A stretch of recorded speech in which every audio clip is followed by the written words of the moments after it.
Obviously உங்களுக்கே தெரிஞ்சிருக்கும் இன்னைக்கு என்ன டேன்னு. இல்ல லப்பர் இருக்கா? லவ் ஸ்டோரி எதுமா மார்வல்ல இருக்க லவ் ஸ்டோரி பத்தி சொல்லாம இருந்தா எப்படி? தப்பா இருல. என்னடா இந்த காலத்து லவ். டாக்டர் ஸ்ட்ரேஞ்ச் என் தலைவெல்லாம் தான் ஆளுக்காக மொத்த யூனிவர்ஸுமே அழிச்சான். அந்த அளவுக்கு யாருமே வர போறது இல்ல. இது ஒரு ஜஸ்ட் ஒரு ஃபிக்ஷனல் ஸ்டோரி தான். ஆனாலும் இதை ஏத்துக்க முடியாத உண்மை என்னன்னா, எந்த யூனிவர்ஸ்லயுமே டாக்டர் ஸ்ட்ரேஞ்சும் கிறிஸ்டினும் வந்து சேரதுக்கு வாய்ப்பே இல்லை.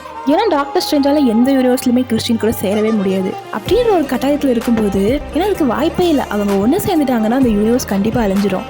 அப்படின்ற பட்சத்தில் அந்த காதலையும் மறந்து அவளையும் மறந்து தனக்குத்தானே போலியா ஒரு வாழ்க்கையை வாழ்ந்துட்டு இருக்க வாழ்க்கை இருக்குல்ல, ஐயோ நினைச்சே பார்க்க முடியல. அதுலயும் தலைவன் ஒரு பேச்சு பேசுவான் பாருங்க. நீ சந்தோஷமா இருக்கியா ஸ்டீவன்?